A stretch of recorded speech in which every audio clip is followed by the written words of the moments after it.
il y avait 4 chevaux à la maison, il fallait aller dans les champs, il fallait labourer, il fallait herser, il fallait... euh, et on ne se met pas des produits maintenant. Dans le temps, c'était déjà bio.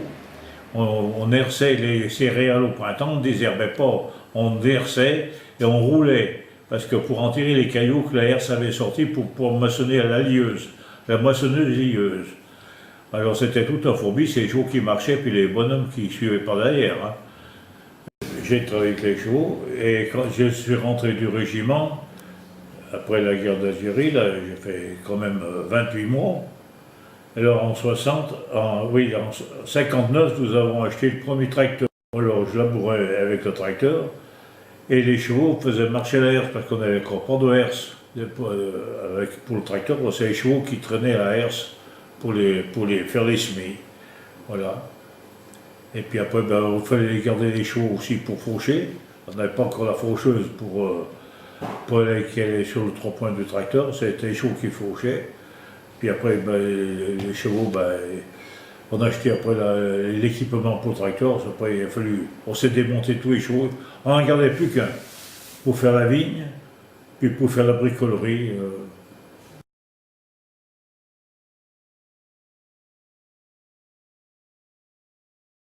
J'ai choisi ce métier tout petit. J'avais que les chevaux dans la tête. Et j'allais à l'école, j'attendais le jeudi avec impatience pour pouvoir aller avec mon grand-oncle qui nous a appris à travailler par avec les chevaux dans les terres. Voilà.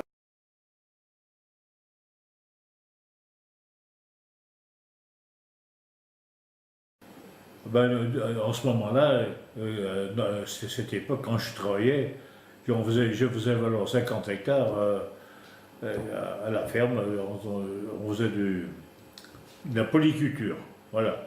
Surtout, c'était le lait, je faisais beaucoup du lait. J'étais parti pour faire du lait.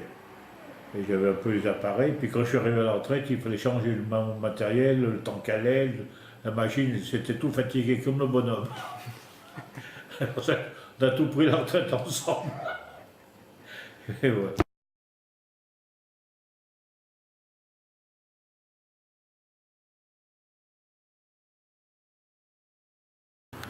Il passait de partout. Et, et ça disait toujours oui, ça disait jamais non. On labourait, on herçait, on binait, on butait les patates, on binait les betteraves, les petits légumes, tout ce fourbi là.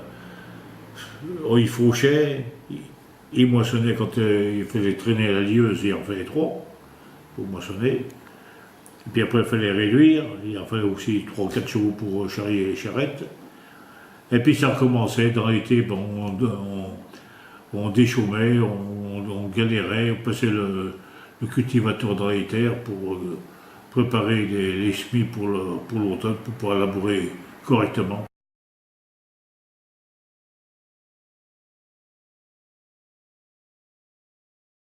Ça fait 4 ans que je fais de la traction animale. J'ai eu une première activité professionnelle pendant 30 ans, employé de bureau.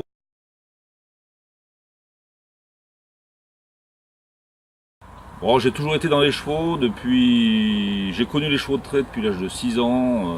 Mon grand-père avait des chevaux, j'ai été fasciné par ces animaux, j'ai participé à l'époque aux travaux de la ferme et j'ai jamais oublié ces moments-là.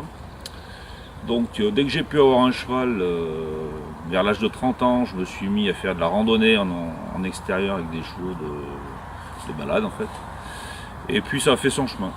J'ai été toujours attiré par une activité avec le cheval. Je ne savais pas trop quoi, j'ai passé mon accompagnateur tourisme équestre pour valider un petit peu mon expérience.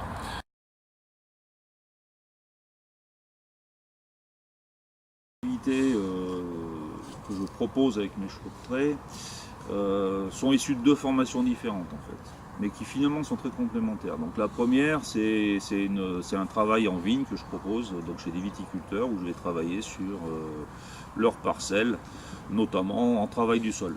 Ça peut être le travail du sol et une partie de la vendange où on achemine le raisin, on sort le raisin des rangs avec des outils adaptés pour emmener à la cave.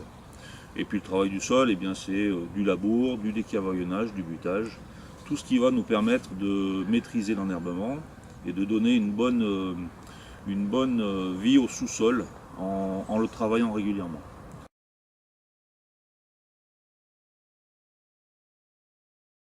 Dans le milieu de la forêt, donc, il y a une activité liée à l'ONF, liée aussi à des propriétaires privés de parcelles qui veulent travailler au cheval pour ne pas abîmer des jeunes plantations. Mais l'ONF peut être donneur d'ordre, les communes peuvent être donneurs d'ordre.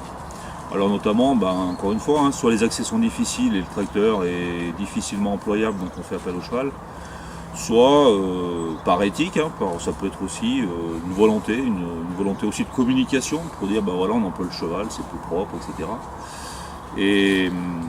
Et ça peut être aussi en partenariat avec des entreprises forestières, c'est-à-dire que le cheval va faire une première approche des bois, ce qu'on appelle du débuscage, et le bois sera ensuite débardé au tracteur, et il y aura donc une complémentarité entre la mécanisation et l'animal.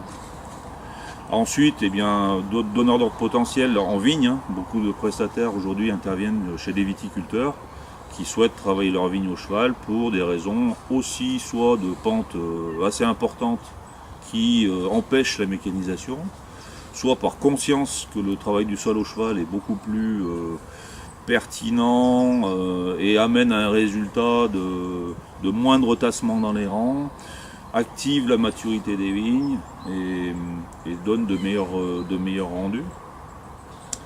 On trouve un peu d'intervention du cheval en maraîchage, sur du binage, sur de l'entretien de culture plutôt, où on a dans certaines cultures comme la pomme de terre autant d'avancement, je dirais, en termes de vitesse d'exécution au cheval qu'au tracteur.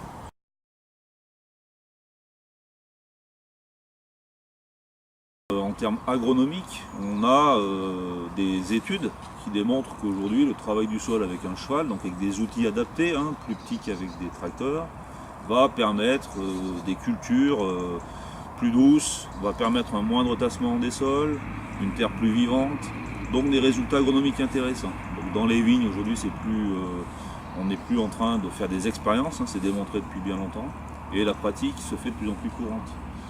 En maraîchage également, dans certaines pratiques et certaines cultures, le cheval va aussi vite que le tracteur, fait moins de dégâts aux plantations. Si la traction animale est souvent associée à l'agriculture, elle est également utilisée dans de nombreux autres domaines. Dans les villes notamment, elle a permis de remplacer certains travaux réalisés par des véhicules habituels. Ainsi, il lui est arrivé de ramasser les ordures à Grenoble et à Visil par exemple, ou encore d'effectuer des ramassages scolaires ou touristiques. La traction animale a également un rôle dans le tourisme et les loisirs, avec les balades en calèche. C'est le cas chez M. Baumel, cocher à Saint-Hilaire-de-la-Côte en Isère. Il met à disposition sa calèche, entre autres pour des handicapés. On a été surpris de voir l'engouement de ces personnes-là pour ce type d'activité. La calèche, c'est comme une bulle. Et donc, ils se retrouvent entre eux dans une bulle, mais à l'extérieur. C'est-à-dire qu'ils profitent de l'extérieur tout en étant sécurisés dans une sorte de bulle. Et en plus, cette bulle, elle se balance. Donc, elle a un effet de bercement, quelque sorte, et qui fait que ça apaise. Ils sont apaisés autant dans les rapports qu'ils ont entre eux qu'avec eux-mêmes. Le cheval arrivant en ville avec une calèche, ça fait réagir les gens. Sur le marché de Noël de Grenoble, il y avait un vieux monsieur qui descendait à chaque fois qu'on arrivait sur la place Victor Hugo et qu'on sortait les chevaux du camion, lui il arrivait et descendait de son immeuble avec son sac de pain sec et il me dit ça me fait tant plaisir de les voir parce que c'est quelqu'un qui les avait connus dans son ancien temps. Donc il y a un lien social qui s'est perdu quand le cheval a disparu de nos villes. On les a quasiment oubliés, on les a relégués au rang de quelque chose de désuet, etc. Et de montrer qu'ils sont capables d'être encore au milieu de cette circulation moderne, au milieu de cette ville moderne, et en plus d'avoir une activité qui pourrait même être rentable, c'est un petit peu un challenge. Et nous, on porte un peu ce message quand on emmène notre attelage quelque part. La traction animale peut donc avoir des utilisations nombreuses et variées. Mais qu'en est-il aujourd'hui de son avenir ? Le renouveau en France, pourquoi ? Parce que je pense qu'aujourd'hui, avec tous les prises de conscience en termes d'environnement, de développement durable, de pollution, etc., on s'aperçoit que le cheval peut à nouveau, effectivement, on peut dire à nouveau, être pertinent dans certaines pratiques ou dans certaines approches de certains milieux. La traction animale apporte un lien social fort entre le cheval et l'homme, mais aussi entre les hommes eux-mêmes. Côté écologie, le bilan carbone de la traction animale est évidemment très positif. Face aux enjeux environnementaux actuels, le cheval redevient une piste sérieusement intéressante. L'accessibilité aux terrains difficiles est également un atout important de cette méthode, notamment en vigne et débardage. D'un point de vue agronomique, la traction animale évite le tassement du sol, comme c'est le cas avec les engins agricoles habituels. L'avenir, pour moi, il passe aussi par une réalité économique. On est encore dans des réalités de marché.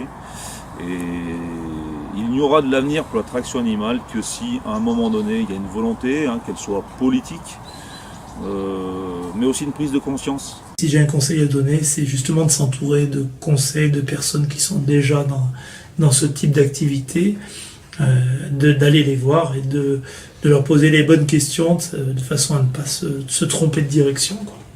On peut essayer d'imaginer que le cheval en est qu'au début de quelque chose.